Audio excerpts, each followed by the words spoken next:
everybody, welcome back to my channel. I know it's been a good while because I mean having my kids here from vacation, like on vacation, is like hard, and they're in the living room and one in the room and they're just in there, and I know they're gonna make noise any minute now, so let's just get right into this video. So today I'm going to tell you a story that happened to me in Corcoran, where I used to live. I think I was 13 at the time when this happened. And what happened was that I was dating this guy there, and he had a huge family of brothers and sisters, his mom and his grandpa and his grandma. And I really like them. They're amazing people. And everybody was always like that there were bullies and this and that. But to me, I just thought they were really beautiful people, and I loved how they were always together. So, shout out to the Kane family. They are really religious people, and they went to this church in Corcoran. And it was an apostolic church. I think so. I don't remember. I just went. Actually enjoyed going. It was really fun. And they had a friend named Hector. He's in the story. But I don't know how to start this. This is like, so much shit happened that it's like, where does it start? Okay. Back up. So long story short, I dated this guy who was really religious, and he invited me to his Bible study with his family. And I don't remember what day it was, but they had Bible study that day. But I went to their Bible study, and it's in their church, and it was like in this kitchen area where they have like the kitchen and stuff like that. And we were all sitting in there. They were, talking to us about God and stuff. I don't remember the details on it, but it got to the point where we started talking about Satan. And this is where everything just shifts. Like something, and like it was just the fucking weirdest thing, guys. The moment he started talking about this, we were all sitting around like this long table, and it was a lot of us guys, like so maybe like 12, I don't remember, but it was like quite a bunch of kids there. And he started talking about Satan, and for some reason we all saw a shadow move behind his my ex's brother. Like something behind him, just like a shadow, just passed by, and everybody, like, no kidding, everybody turned and was just like, did you guys see that? We weren't thinking of it like, oh my god, it's scary, because we weren't thinking like that at the moment. It was just like, what the fuck was that? And we're like, yeah. So anyways, he continued to talk about this. Next thing you know, like, this glass of water that was far from all of us, like, was over there, slid across the freaking sink area. Like, we all saw it fucking move. And I was like, oh my god. Oh hell no. Like, I want to run out of there, but I was like so scared. I was fucking terrified. Next to me was his sister, his younger sister. But she was sitting next to me. And like, we all, I don't know why, we all turned, because she started to grab me from my hand, like my hand. She started like doing this to me, like trying to get my attention. And I turned, and then she kept doing this, like, and she couldn't speak, and she was like, her eyes were just getting like bigger and bigger. And she was like, and I was like, what's wrong? And she was just like, and she couldn't speak. And we noticed she started to turn purple, guys.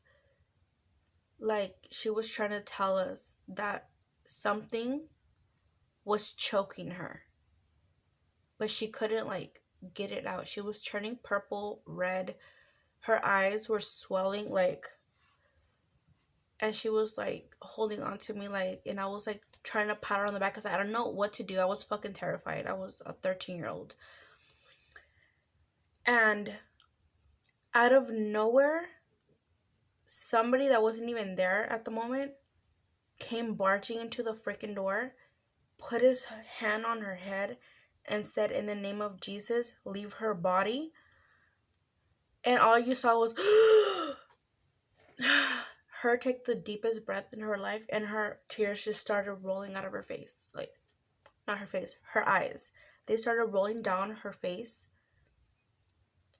And she started crying. She said something was choking her. She couldn't breathe. Like, it was trying to kill her. Like, but we didn't see what it was. She just felt like it was just not right. But the fucking craziest thing was that priest just came and just knew what to do. Like, he just walked in, put his hand on her head, and then said, in the name of Jesus, leave her body. And then that happens. That blows my mind. I swear to God, like, when it comes to religious things, those things actually terrify me, because no, I don't know. I don't know. When that happened, we literally all ran to the front of the church where they all started blessing us. Like, we were all in order, and they started, like, putting their hand on our heads, and we were, like, they were praying for us, and we were crying. And I was just like, and one of the guys that was there, his name was Hector, that was one of their friends.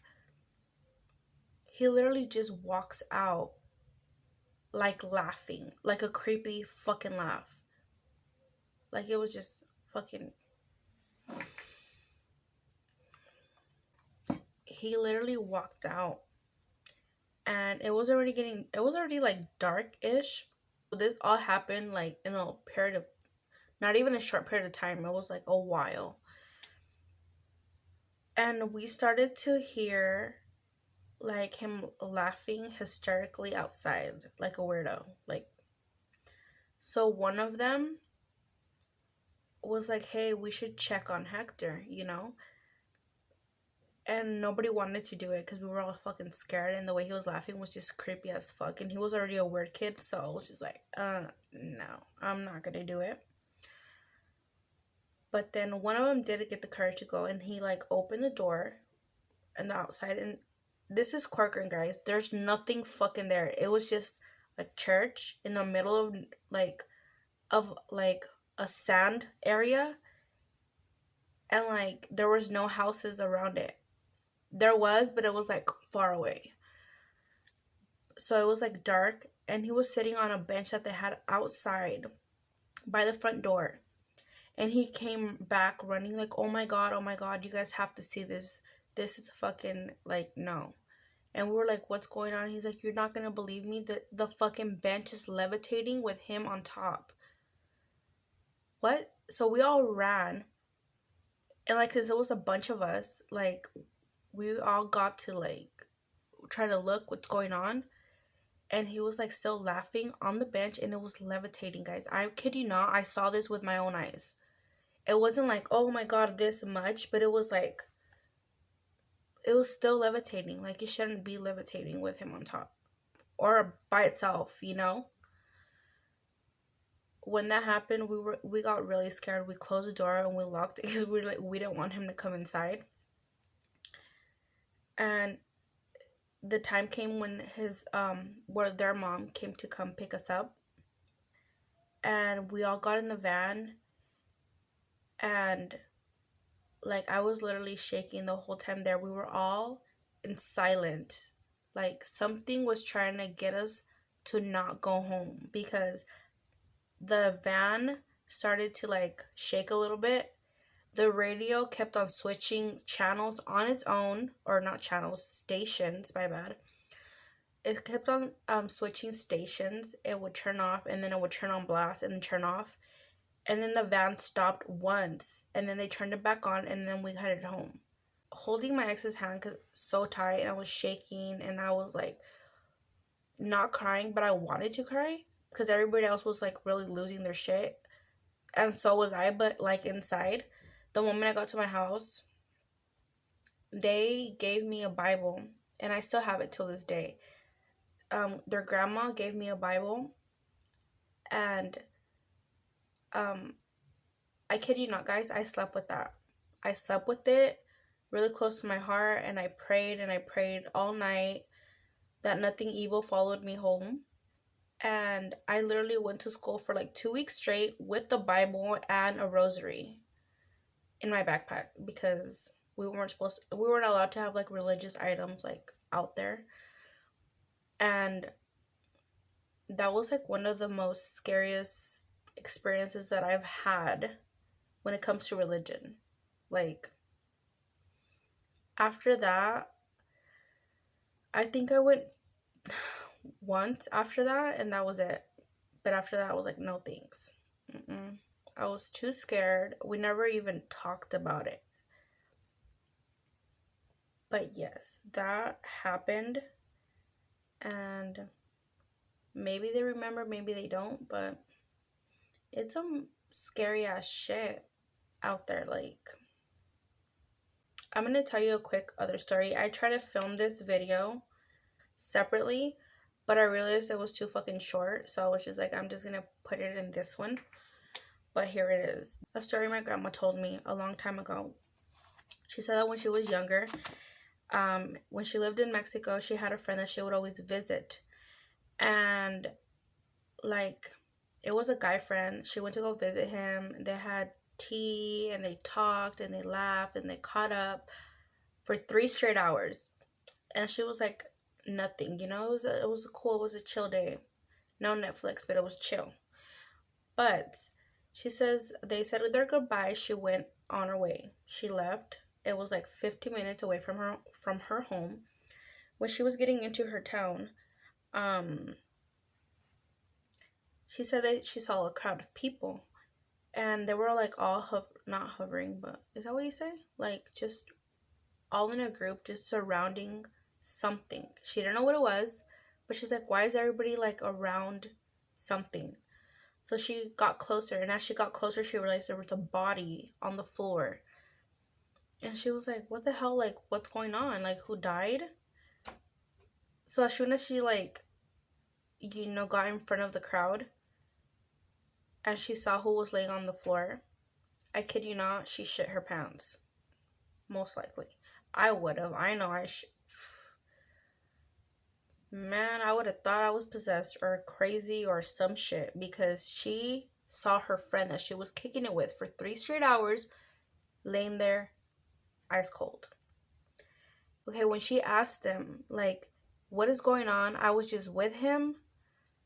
We were just talking. Like, how he couldn't have just showed up here and died. Like, what the fuck happened? And they told her, he's been laying there dead for 3 hours. So my grandma straight up was talking to her ghost friend for 3 hours. And this is how we know my grandma can see and talk to ghosts.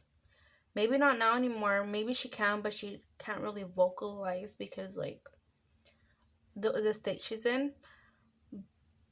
But I know she can. And that shit's freaky. Like, she talked to her friend that was already dead for 3 hours. And, like, I think it's a beautiful thing, but at the same time, it's fucking scary. After the fact that you realize the person is dead and you're talking to him or her. But anyways, that was one of the stories of my grandma and the apostolic church thing that happened. But yeah, like, if you guys want to hear more stories, I will be posting. Just keep watching. You know, turn on your notifications. And, you know, if you want to share your stories with me, I will leave my email down here. And thank you for watching. Bye.